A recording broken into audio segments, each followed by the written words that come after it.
सभी लोगों को मरना था। आज हम लोग सोमवार चंगाई सभा की वचन के लिए ध्यान करेंगे। हम निकालेंगे सबसे पहले नीति वचन का किताब, उसका 15 अध्याय। नीति वचन उसका अध्याय 15, उसका 8 वचन मैं पढ़ता हूँ। दुष्ट लोगों के बलिदान से यहोवा घृणा करता है, परंतु वह सीधे लोगों की प्रार्थना से प्रसन्न होता है। प्रार्थना करेंगे। प्यारे प्रभु जी, मैं धन्यवाद करता हूँ पिता इस समय के लिए। प्रभु तेरा वचन के अनुसार हम नहीं, प्रभु जी तू ही स्वयं प्रभु जी तेरी आत्मा हमें रख के बात करता है। मुझ निर्बुद्धि को अपने लहू शुद्ध कर कर तेरी आत्मा मुझ में समा कर तेरे बच्चों से प्रभु जो आज के दिन के वचन के लिए प्रभु जी बाट जो रहे उनको तृप्त कर तेरे आत्मिक आहार से और चंगा कर प्रभु जी तेरे वचन से। यीशु के नाम से मैं मांगता हूँ, सुंदर कबूल कर, आमीन। पिता पुत्र पवित्र आत्मा तेरे एक प्रभु की आशीष तुम पर, तुम्हारे परिवार, तुम्हारे काम काज में सदा सर्वदा बनता रहे, आमीन।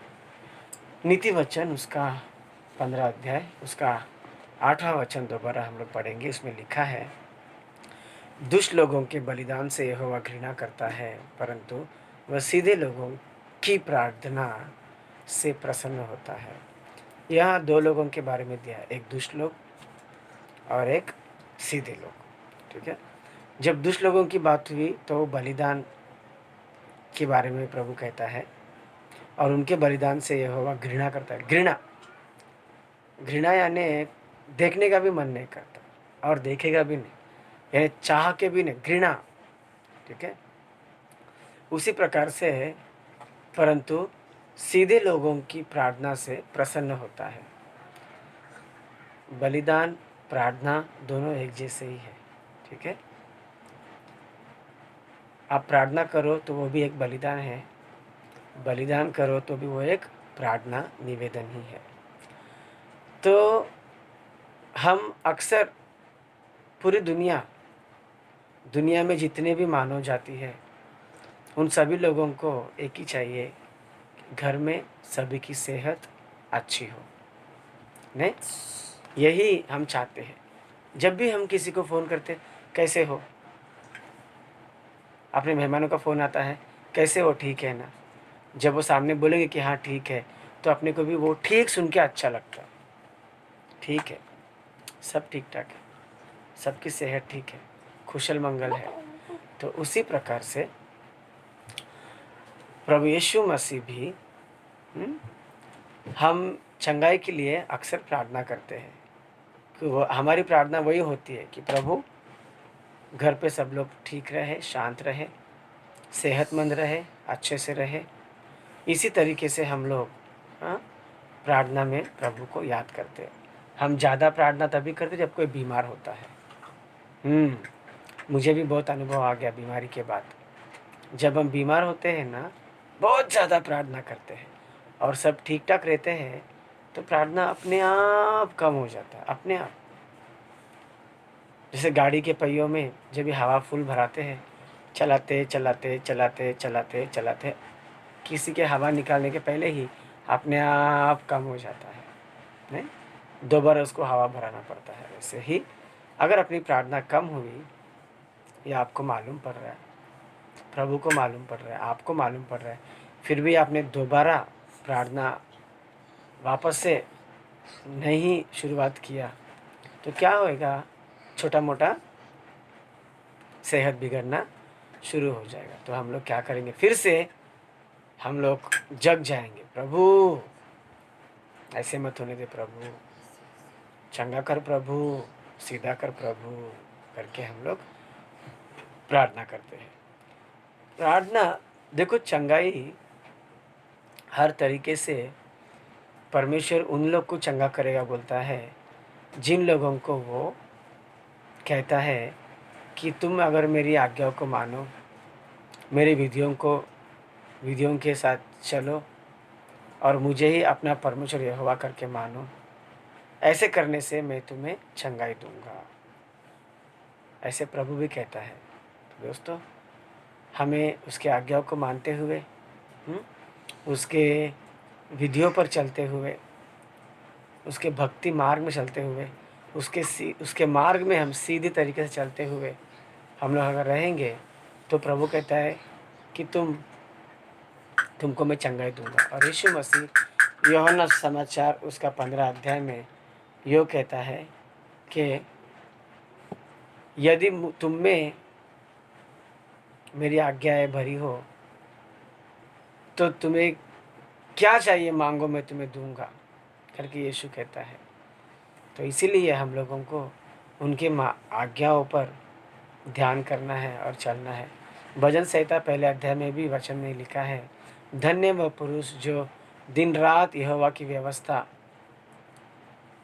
पर ध्यान करता है। दिन रात यहोवा की व्यवस्था पर ध्यान, व्यवस्था यानी पवित्र शास्त्र, ठीक है, उसका ध्यान हमें होना चाहिए कि प्रभु इस तरीके से, प्रभु जी इस प्रभु का आज्ञा इस तरीके से है, ये गलत है, ये अपने को नहीं चलता, ये प्रभु को पसंद नहीं है, ये प्रभु को पसंद है। उनका सेहत का ध्यान रखते हुए हमें आगे बढ़ना चाहिए अच्छे रास्ते से और सीधे रास्ते से। ऐसे करने से प्रभु हमें चंगाई देगा। दोस्तों, अभी ये समय है कि पूरी की पूरी दुनिया प्रभु की ओर फिरे, सब लोग एक होकर, हाँ, पूरा परिवार एक होकर, पूरे लोग एक होकर, एक मन होकर, एक तन होकर हम लोगों को प्रभु से प्रार्थना करना चाहिए। ऐसे करने से परमेश्वर जो है अपने प्रार्थना से प्रसन्न भी हो। कहते ना कि सीधे लोगों की प्रार्थना से वो प्रसन्न होता है। प्रसन्न माने खुशी।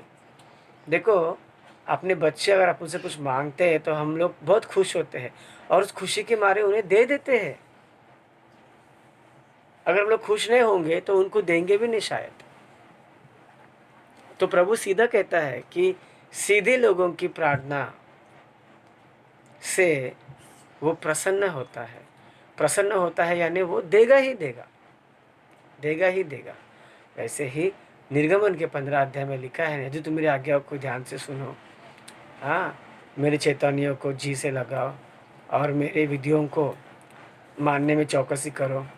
अगर तुम ऐसे करोगे तो मिस्रियों को जो रोग मैंने भेजे उनमें से एक भी तुमको नहीं भेजूंगा।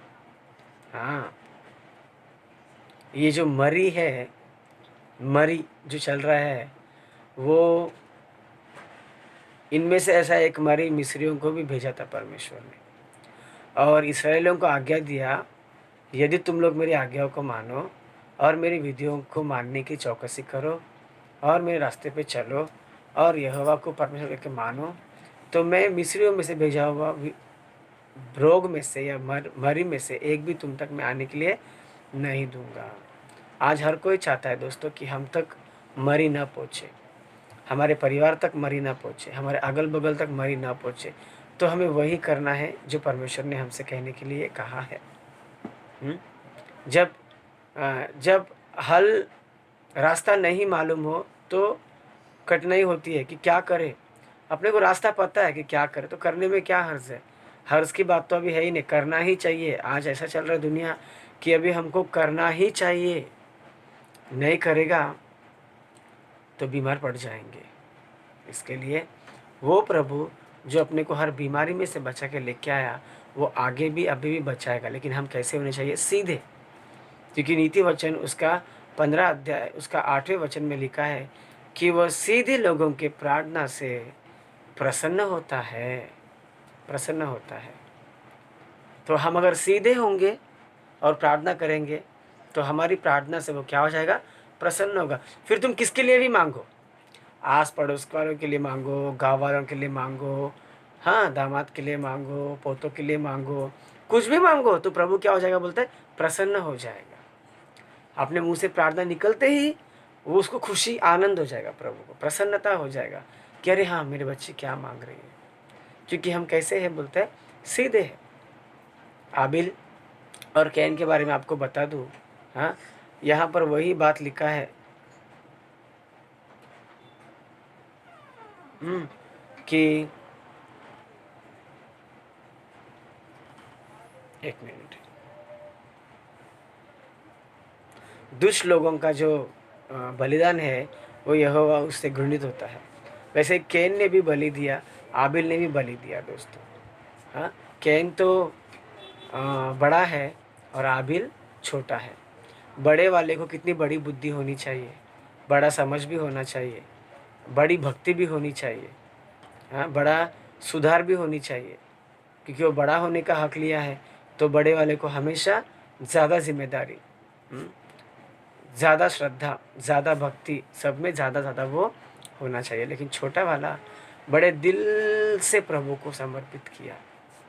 जो भी वो प्रभु जो भी प्रभु के लिए वो दे रहा था बलि, आबिल ने बड़े दिल से चुन चुन के, अच्छा वाला चुन चुन के प्रभु को दिया। अच्छा वाला चुन के प्रभु को देना, इससे क्या साबित पता है? आबिल प्रभु से कितना प्यार करता है, इससे मालूम पड़ता है। हम जिनसे भी प्यार करते हैं ना दोस्तों, उनको हम लोग है ना अच्छा चुनकर देते हैं हमेशा। तो हम उनको बहुत अच्छा चुनकर देते हैं। इसके लिए परमेश्वर जो है, हाँ, सीधे लोगों की प्रार्थना से वो प्रसन्न होता है। हाँ, वैसे ही आबेल सीधा था, उसका प्रेम केवल प्रभु के लिए था। कैन ने भी दिया, परंतु आप बाइबल पढ़ो, वो अच्छा चुन के दिया ऐसा नहीं लिखा है, उसमें से कुछ निकाल के दिया। देखो, कुछ निकाल के देना और अच्छा चुन के देना, दोनों में बहुत फ़र्क है दोस्तों। इसीलिए परमेश्वर ने आबेल की कैन की बलिदान को उसने स्वीकारा नहीं, अंगीकार नहीं किया, घृणा समझा। और आबेल की बलि को उसने बड़ी प्रसन्नता से, आबेल ऐसे रख के प्रार्थना करते ही आसमान से आग के नाई प्रभु आता है और उस बलि को आग लगा देता है, यानी वो ग्रहण करता है। हाँ, तो उसे कैन अपना दिल बदल कर, मन बदल कर, दीन बन के प्रभु से प्रार्थना करना चाहिए कि प्रभु मुझसे क्या गलती हुई तो मुझे क्षमा कर, मुझे भी सीखा बड़ा आगे करके। लेकिन नहीं कि दोस्तों, उल्टा वो और टेढ़े में चला गया। हम इंसान भी आजकल नहीं, हमेशा से इंसान वैसा ही है। उसके मन जैसा नहीं हुआ तो इंसान टेढ़े में जाता है। बच्चों के मन जैसा नहीं हुआ तो बच्चे माँ बाप की बात नहीं मानते हैं। हाँ, तो माँ बाप से बढ़ के तो प्रभु है ना, वो चाहे जैसे भी करे वो सही है, तो उसको सही मानकर हम लोग उसको हमेशा देते वक्त अच्छा देना चाहिए। चाहे तुम प्रार्थना दे रहे हो, चाहे तुम दान दे रहे हो, चाहे तुम दशमांश दे रहे हो, चाहे तुम धन्यवाद की भेंट दे रहे हो, चाहे तुम याजक लोग को बुलाकर खाना दे रहे हो, चाहे तुम याजक लोग को कपड़ा दे रहे हो, हाँ, तो कुछ भी दे रहे हो, दिल से प्यार से देने का, क्योंकि तुम्हारा दिल प्रभु को मालूम है ना। प्रभु से कुछ छुपा नहीं सकते हम लोग। प्रभु की आंखें ना, मैं हमेशा कहता हूँ आप लोग को, एक्सरे मशीन की तरह। हाँ, बाहर से हम जाके एक्सरे ऐसा रखते हैं तो बाहर का कुछ दिखाता नहीं है, वो अंदर का दिखाता है पूरा का पूरा।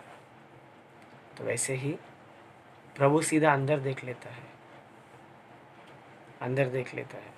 उसी प्रकार 15 अध्याय, नीति वचन 15 अध्याय 11 में लिखा है, आप लोग पढ़ के देखो। हाँ, नीति वचन 15 अध्याय से 11 वचन में आप लोग पढ़ो कि परमेश्वर को उसका दिल, उनका दिल यानी लोगों का दिल कितना साफ दिखाई देता है करके प्रभु बोलता है। इसके लिए हम दिल से यानी जड़ से, दिल से अच्छा बनना माने क्या बोलो मेरे को, जड़ से अच्छा बनने का अपने को। आपको भी बीमारी जड़ से उखड़ना है कि नहीं? अगर जड़ से नहीं उखड़ा तो वो फिर से आ जाएगा, है ना। 12 साल लहू बहने वाली स्त्री ने कपड़ा छुआ यीशु मसीह का, वो जड़ से निकल गया। लकवे वाले को लेकर आया, वो जड़ से निकल गया। अंधे को लेके आया, बचपन से पैदाइशी अंधा था, जड़ से निकल गया। हाँ, शैतान से पीड़ित लोग को लेके आया, जड़ से निकल गया। ऐसा कि दोबारा आया दोबारा गया, जड़ से निकलना चाहिए। यानी हम भी जड़ से सीधा बनना चाहिए। हमारा जड़ किधर है? हमारा जड़ हमारे दिल में है, तुम्हारे कार्यों में है। तो दिल जड़ है, सारे फसाद का जड़ दिल है, ठीक है। तो तुम्हारे दिल को यानी तुम्हारे जड़ से प्रभु को अपना अंगीकार करो, सीधे मार्ग पे चलो, दूसरा कुछ नहीं। यीशु ने कहा है तुम्हारी बातें हाँ तो हाँ होनी चाहिए, ना तो ना होनी चाहिए। इससे अधिक जो होता है शैतान की ओर से होता है। हम शैतान को ताव नहीं देना चाहिए। हाँ तो हाँ, ना तो ना। ये चीज़ में आज से नहीं तो नहीं ही होना चाहिए। फिर कभी कभी लेगा, कभी कभी गलत करेगा, फिर वो जड़ से नहीं गया। ठीक है। तो प्रभु तो दिल जानता है, तो इसके लिए समस्या है। हम मसीह लोगों को ना जड़ से, देखो यीशु मसीह ने भी अपने जड़ से सब कुछ निकाल के दिया ना। कुछ लहू रखा उसके लिए? नहीं रखा। कल मैं वचन में बताया था, संडे के वचन में, शरीर में पानी भी नहीं रखा, सब कुछ दे दिया उसने अपने आप को। ऐसा लिखा है यशायाह 53 और दूसरे तीसरे अध्याय में, उसको ना ही स्वरूपता और ना ही सुंदरता था, ना ही उसमें रूप था ना ही सुंदरता था। और कल के वचन में जो हमने ध्यान किया था, हाँ, श्रेष्ठ गीत की किताब में 5वां अध्याय 9वां वचन में, हाँ, कि और प्रेमियों से तेरा प्रेमी क्या विशेषता है? हाँ, वो कहती है मेरा प्रेमी गोरा है, लाल सा है, हाँ, 10,000 लोगों में उसको पहचान सकते हैं, 10,000 लोगों में वो उत्तम है, ऐसा करके बोलती है। 10,000 लोगों में उत्तम है, मतलब 10,000 से ऊपर अगर लोग रहेगा तो वो उत्तम नहीं होगा क्या? 91 भजन में लिखा है, तेरे तेरे बाएं लोग अगर गिरे, तेरे दाहिनी और 10,000 गिरे तो भी कोई हानि तुझे ना होगा। मुझे बोलो 10,000 की गिनती का वैल्यू क्या है, कीमत? 10,000 गिरे तो भी हानि नहीं होगा तेरे बाजू में। अगर 10,000 10,000 20 10,000 50 गिरेंगे तो हानि होगी अपने को, क्या नहीं होगी अपने को? 10,000 गिरेंगे तो भी हानि नहीं होगी, 10,000 10 गिरेंगे तो भी, यानी 10,000 गिरेंगे यानी कितने भी गिरे पर तुम्हें कोई हानि नहीं होगी। वैसे ही 10,000 पुरुषों में वो उत्तम है, मतलब ऐसा होता है कि सभी लोगों में वो उत्तम है। ठीक है दोस्तों, तो वो जड़ से, हाँ, इतना सुंदर था उसका रूप कि वो गोरा है, लाल है, उनके बाल, हाँ, कौवे की तरह काले काले काले काले काले काले हैं। हाँ, जो विदेशी लोग होते हैं उनका भी रंग गोरा और लाल सा होता है, परंतु उनके बाल उनको शोभित नहीं होते हैं क्योंकि वो भी लाल लाल दिखते हैं। परंतु दूल्हे के बारे में कल दुल्हन कहती है कलिसिया कि मेरा प्रेमी तो गोरा है और लाल रंग सा है, और उसके बाल कौवों की तरह काला है, और 10,000 पुरुषों में वो उत्तम है। तो इतना सुंदरता वाला दूल्हा, हाँ, आज क्या हो गया? एशिया 53वें अध्याय में लिखा है उसमें ना ही कोई रूप है और ना ही कोई सुंदरता है। क्यों नहीं है? उसने पूरा अपने को दे दिया, सब अपने को दे दिया पूरा का पूरा।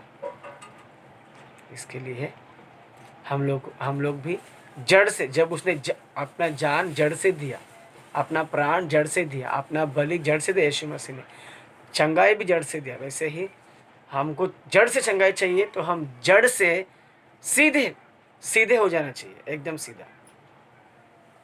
कोई बुरी बात नहीं मुंह से, कोई बुरी गाली नहीं मुंह से, हाँ, दिल में भी कोई बुरा या कालापन रखने का नहीं, या लुचपन रखने का नहीं, सीधे हो जाओ तो प्रभु तुमको जड़ से चंगा करेगा। ऐसी स्थिति, जड़ से चंगा होने की आशीर्वाद सदा प्रभु तुम्हें देता रहे, आमीन। प्यारे प्रभु, जो वचन बोया है पिता, सौ बिना फल सुनने में यीशु के नाम से मांग कबूल कर, आमीन। चंगाई सभा का दान आप लोग आपके दान पेटी में रखकर आशीष वाला वीडियो ऑन करो और आशीष पाइए। सभी लोगों को मरना।